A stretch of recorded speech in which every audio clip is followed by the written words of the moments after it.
Shalom Bapak Ibu serta saudara yang dikasihi dan senantiasa mengasihi Tuhan. Saat ini saya akan membawakan renungan yang diambil dari Yeremia pasal yang ke-33 ayat yang ke-14 sampai 16. Yeremia pasal 33 ayat 14 sampai 16 yang begini bunyi firman Tuhan. Sesungguhnya waktunya akan datang, demikianlah firman Tuhan, bahwa aku akan menepati janji yang telah kukatakan kepada kaum Israel dan kaum Yehuda. Pada waktu itu dan masa itu, aku akan menumbuhkan tunas keadilan bagi Daud. Ia akan melaksanakan keadilan dan kebenaran di negeri. Pada waktu itu Yehuda akan dibebaskan dan Yerusalem akan hidup dengan tentram. Dan dengan nama inilah mereka akan dipanggil Tuhan keadilan kita. Amin. Ya. Bapak Ibu yang dikasihi Tuhan, judul renungan saat ini adalah janji Allah adalah janji yang setia. Nah, Bapak Ibu yang terkasih di dalam Tuhan, ketika berbicara tentang janji, kira-kira apa yang pertama kali tersirat di dalam pikiran kita? Kira-kira apa arti atau makna dari sebuah janji?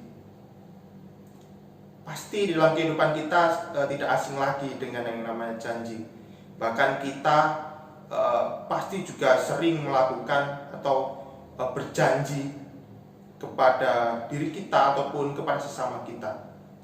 Ataupun juga kita pernah mendengar seseorang membuat sebuah janji kepada orang lain. Nah, pengertian janji di dalam Kamus Besar Bahasa Indonesia merupakan ucapan untuk menyatakan atau ucapan yang menyatakan kesediaan atau kesanggupan untuk berbuat. Ya, yang berarti bahwa ketika sebuah janji tersebut belum dipenuhi, berarti bisa dikatakan kita masih mempunyai hutang karena sudah menyatakan kesediaan atau kesanggupan di awal. Nah, ketika kita sudah berjanji, berarti ada suatu kewajiban bagi kita, yakni menepati janji tersebut. Entah dipaksa atau tidak, entah diminta atau tidak, yang namanya janji tetap harus dilakukan.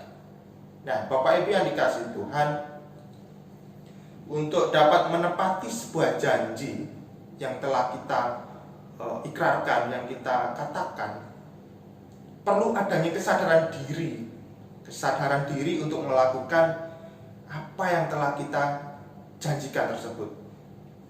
Nah, ada sebuah contoh ilustrasi kehidupan yang dialami oleh dua orang sahabat di dalam suatu percakapan yang kira-kira demikian. Wah, sial bener Gus, ucap Joko sambil berjalan mendekati Agus yang pada saat itu sedang duduk santai begitu. Nah, Agus belum sempat merespon, kemudian Joko kembali berkata kepada Agus, orang itu memang tidak tahu diuntung. Janji akan bayar hutang saat tahun baru, malah sampai sekarang sudah hampir 3 bulan. Kalau ditagih pun hanya berjanji dan berjanji akan membayarnya. Ini tadi saya datangi ke rumahnya, ternyata tidak ada orang sama sekali di sana. Kata tetangga-tetangganya sudah pergi ke Jakarta. Nah, lalu bagaimana aku harus membayar uang sekolah anakku? Lalu apa yang bisa saya lakukan? Nah, kemudian Agus dengan sikat menjawab kepada Joko, itu namanya kamu kena tipu janji palsu. Nah, Bapak Ibu yang terkasih dalam nama Tuhan, pada dasarnya memang manusia itu sangatlah pandai dalam membuat sebuah janji. Tetapi memang terkadang ketika saatnya untuk menepati janji tersebut, malah banyak yang justru mengingkarinya. Oleh karena itu tidak jarang kita menemui kasus-kasus seperti cerita Joko tersebut, atau bahkan kita menemui kasus-kasus tersebut di dalam kehidupan kita sendiri, atau mendengar dari kehidupan orang lain di sekitar kita.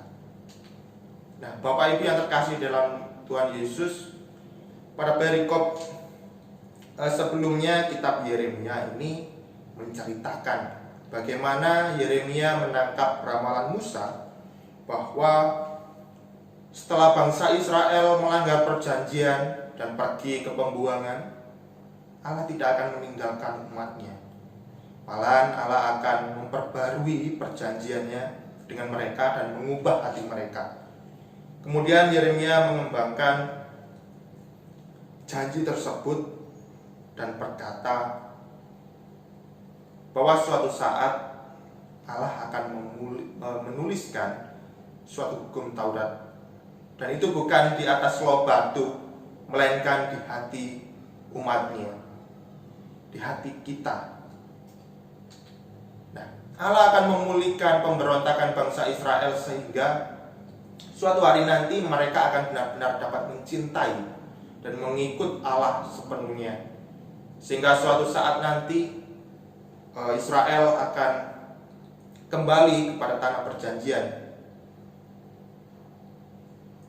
dan Mesias yang dari garis besar keturunan Daud akan datang. Dan pada saat itulah semua bangsa akan mengenal Allah Israel sebagai Allah yang sejati. Meskipun Israel pada waktu itu telah murtad sekalipun, Allah tidak akan membiarkan dosa bangsa Israel akan menjadi sebuah akhir dari segalanya, akan menjadi sebuah akhir dari perjalanan cerita kehidupan bangsanya. Sebaliknya, Bapak Ibu, kesetiaan Tuhan sendiri yang akan membawa pemenuhan janji-janjinya bagaimanapun caranya. Nah, berangkat dari kisah Joko tadi, orang yang telah berjanji akan membayar hutangnya dan ternyata mengingkari dan pergi tanpa kabar. Kira-kira kalau ini terjadi di dalam kehidupan Bapak Ibu sekalian, apa yang Bapak Ibu rasakan begitu? Hal ini memang berbeda jauh dengan janji kesetiaan yang Tuhan berikan kepada manusia. Tuhan selalu menepati setiap janji-janjinya. Tidak salah memang seharusnya manusia itu berpengharapan hanya kepada Tuhan.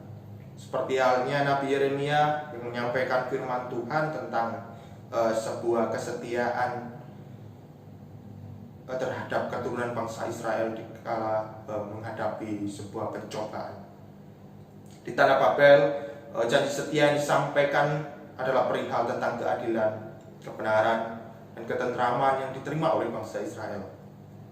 Janji kesetiaan Tuhan itu menjadi kekuatan bagi bangsa Israel untuk tetap setia meskipun ada dalam tempat pembuangan. Nah, kemudian Tuhan memberikan kebebasan dan ketentraman atas kesetiaan mereka.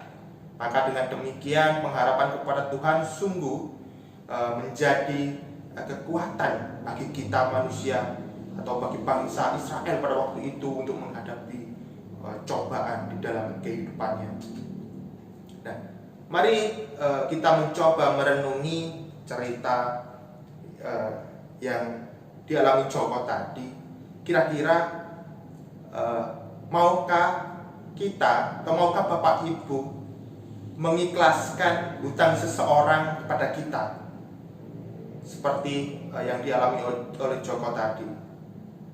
Nah, pasti di dalam kehidupan kita pasti secara manusiawi kita akan mengatakan enak saja, cari uang susah-susah kok diikhlaskan begitu saja. Nah, namun Bapak Ibu, apakah kita percaya bahwa Tuhan yang Maha Pengasih, Tuhan yang Maha Penyayang ini akan mengatur setiap kehidupan kita dan mencukupi setiap kebutuhan kehidupan kita? Mari kita bersama belajar dari kesetiaan bangsa Israel akan janji yang telah difirmankan Tuhan. Meskipun dalam pencobaan sekalipun, janji Tuhan bukanlah janji yang palsu, melainkan janji Tuhan adalah janji yang setia. Ketika kita menaruh harapan kepada Tuhan, yakin dan percaya bahwa Tuhan akan menyatakan kasih-Nya dalam kehidupan kita. Amin.